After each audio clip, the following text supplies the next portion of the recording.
People are constantly fascinated by and always intrigued by the cost to replace a lithium-ion battery pack, even though it's actually not even needed for longer than the entire life of an internal combustion engine vehicle. But no one seems to be asking the question, how much does it cost to replace a hydrogen fuel cell? Now, BMW, Toyota, many car companies still are sticking with this. They are actually, if you look at their official documentation from their companies, that hydrogen is the fuel or the source of energy we'll use for passenger cars in the future. They say it'll probably happen in 2030, 2035, could even be 2040, but eventually we'll all see the error of our ways and realize that hydrogen-powered cars are the true savior for the world. Now, obviously, most people would disagree with those claims. But the real question here is, will you have to replace anything in your hydrogen-powered vehicle? Or will it simply just run forever like magic? Well, no, they don't. In fact, you will have to replace the hydrogen fuel cell. But what will that cost you? Well, a lot. In fact, maybe the word astronomical would be the best way to explain the cost of our new hydrogen fuel cell. Hello, my friends. Welcome to the channel. Great to see you. Thank you for tuning in. I'm Sam Evans and you're watching the Electric Viking. Well, it turns out the cost to replace your hydrogen fuel cell is approximately 5 to 7 times more than to replace an electric vehicle battery pack. Now, I should point out the fact that EV battery packs now on average, from me looking at thousands of cases, will last for about 200 to 300,000 miles. But not hydrogen fuel cells. They last, on average, for significantly less time than that. Now, an owner of a hydrogen-powered Hyundai iX35, which is the second best-selling hydrogen-powered vehicle in the world, wanted to get a replacement for his fuel cell because he had to, because it failed. So he went and got a quote from it. Now, the price he was quoted was frankly shocking. The German owner of a Hyundai iX35, which of course runs on hydrogen power, was left with a bill to replace his fuel cell that he truly could not believe.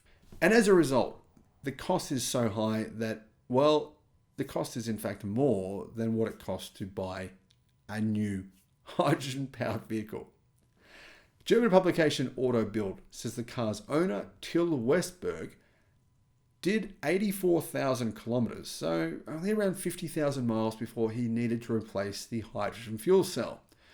And the reason was it failed to start one day. Now, I should point out that if your hydrogen fuel cell has a problem, well, put it this way, you don't really want something going wrong with your hydrogen-powered car. Imagine what happens if that thing were to actually ignite. It has happened in the past, by the way. Hydrogen refueling stations have blown up and the effects have been devastating. After being towed to a local authorized workshop, as in a Hyundai workshop, Mr. Westberg was quoted 104,000 euros, which is 175,000 Australian dollars, or around about 111,000 US dollars. That was simply to fix the broken hydrogen fuel cell. For context, you could buy a new hydrogen fuel cell powered vehicle and you could also buy a second-hand Model 3 for about the same price. Or you could just buy an EV and save yourself this nightmare of an issue. Now, there's very few places in Germany to even power your hydrogen-powered vehicle. So I'm not really sure why the owner actually bought this in the first place. But the fact that 8 years after owning it, he has to pay this much money to fix it, well, it means it's completely uneconomically viable. So as a result, he's going to have to just give up and realize that the car is a loss. Now, why would I say that? Well, it's no longer under warranty. So technically, Hyundai won't cover the cost. Now, if you consider the cost of the car, it only costs 50,400 euros to buy. So he could actually buy 2 of these for the same price. But if you adjust that price for the effects of inflation over the past 8 years, the price would be around 67,000 euros today. Speaking with AutoBuild, the Frankfurt-based entrepreneur said he had originally bought the hydrogen-powered iX35 despite living more than 100 kilometers away from the nearest place that he could refuel it. Now, he said more than 100 kilometers. However, we don't know exactly how far away it was. It could have been 200 or 300 kilometers. He also said he was wanting to drive it 450 to 500 kilometers. He also said that that was a little bit of a challenge because realistically, it has a 450 kilometer range. So if you're going to drive it more than 100 kilometers to get to the place where you charge it, then by the time you get home, you've already used a pretty significant amount of the fuel in the vehicle, meaning your available range that you have left wouldn't be very big. Now, the owner believes that Hyundai should simply take the car back. He thinks it's not fair that this has happened, and that's in spite of the fact that the warranty is long gone. I mean, the warranty for these vehicles is only 5 years. It's 8 years old.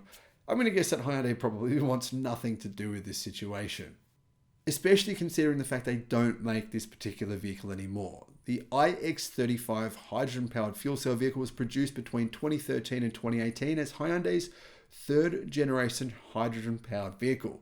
This followed the Santa Fe fuel cell vehicle in 2001 and the Tucson in 2005. Now, a lot of people think, oh, hang on a minute, what, hydrogen fuel cell vehicles were around in 2001? Yes, they were. In fact, this technology is now more than 30 years old. It's not getting any cheaper. It's not really getting much better. Toyota and BMW seem to think it will one day, but I don't think so. Now, I should point out the fact it's not just Toyota and BMW making these kinds of future claims. General Motors and even Ford themselves have also invested very heavily into hydrogen. And recently, Ford actually unveiled its hydrogen-powered van. In addition, General Motors have invested hundreds and hundreds of millions, if not billions, we don't know exactly what the number is, into hydrogen technology, along with Honda and most of the Japanese automotive industry. In most countries worldwide, you can't buy the two most popular hydrogen-powered vehicles globally, which are the Toyota Mirai and the Hyundai Nexo. This year, hydrogen sales in the US had their best year ever. That said, they've barely changed over the last 5 years, and they still represent around 0.000000001% of car sales globally. I don't personally think hydrogen-powered vehicles are going to take off anytime soon, especially not when people recognize the fact that after 8 years, they may have to replace a part on the vehicle that is going to cost around twice as much as the vehicle costs to buy, which is just frankly insane. Do you think that those people out there have really thought through the hydrogen vehicle equation? I don't think they have. But let me know your thoughts in the comments. Thank you for watching.